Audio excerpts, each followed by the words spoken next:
السلام عليكم ورحمة الله وبركاته. ازيكم عاملين ايه؟ يا رب تكونوا بخير ان شاء الله. النهاردة هنعمل سلطة المكرونة بالتونة، سلطة لذيذة حلوة تنفع غدا تنفع عشاء، سريعة، فيها الخضار فيها النشويات فيها كل المكونات فيها البروتينات طبعا. معايا هنا شوية من الفلفل الألوان وبصل وشوية من الجزر. أنا كنت مفرزة الجزر ومفرزة الفلفل الأصفر والأحمر، هجيبهم بقى كده وهقطعهم. الجزر مخرط وكنت مفرزاه وهو متخرط كده، انما الفلفل الاخضر طبعا موجود طازه. هحط كده شويه من الزيت في طاسه وارفعها على النار. شويه الزيت دول كانوا كتير شويه، انا اخدت منهم ونقصتهم.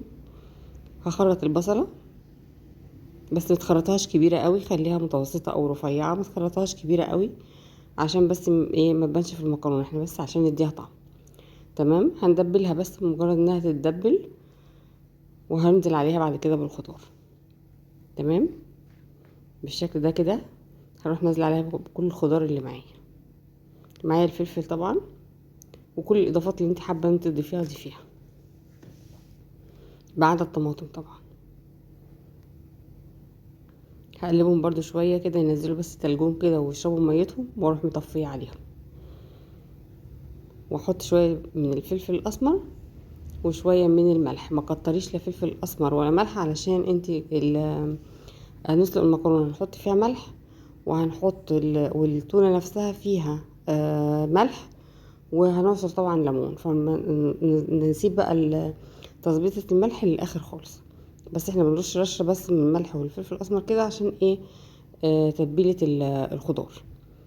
تمام بالشكل ده كده. خلاص انا كده هطفي عليه واسيبه بقى على جنب، ونيجي بقى ايه نسلق المكرونه. في حله كده هرفعها على النار فيها شويه ميه على قد كميه المكرونه اللي احنا هنسلقها، والمكرونه طبعا مجهزاها، مجرد ان الميه تغلي هنسقطها فيها. تمام بالشكل ده. هحط معلقه من الملح في قلب الميه واسيب الحله تغلي. طبعا كلنا بنعرف نسلق المكرونه وطريقتها سهله جدا، احنا بنقول بالتفصيل عشان البنات والصغيرين اللي حابين يعملوا اكل سريع. وطبعا دي اكله بالنسبه للبنات في الليل سريعه جدا، فكلهم بيحبوا الحاجات السريعه دي. تمام كده. هنديها تقليبه بقى كده ونسيبها لحد ما تستوي كده. بقى بعد ما استوت هشيلها اصفيها، يعني ما تسيبهاش تستوي قوي عشان ما تهريش، احنا كده كده هنردها على النار تاني. تمام انا كده صفيتها والخضار جاهز. تمام بالشكل ده كده. هحط بقى المكرونه على الخضار واقلبهم مع بعض. في الوقت ده كده اكون مصفيه التونه خالص من الزيت اللي عليها، عشان انا مش عايزه احطه خالص على الاكل. تمام عشان المواد الحافظه اللي فيه كفايه لحم التونه بالماده الحافظه اللي موجوده معاه. وهعصر عليها ليمونه، هعصر ليمونه كامله. تمام وهقلبهم مع بعض كويس قوي عشان كله ياخد من بعضه. طبعا انا عامله علبه والتونه واحده، انت حابه تعملي علبتين براحتك، يعني كل واحد على حسب ايه امكانياته. والحمد لله على كل شيء. تمام بالشكل ده كده. ده بعد ما خلصناه. اللي انا نسيته هنا ان انا احط الذره الحلوه. انا كنت عامله طريقه الذره الحلوه معاكم قبل كده، بس انا بستخدمها على السلطه الخضراء. انا استخدمتها كذا مره على سلطه التونه، كان طعمها جميل، بس انا نسيت المره دي ان انا احطها خالص.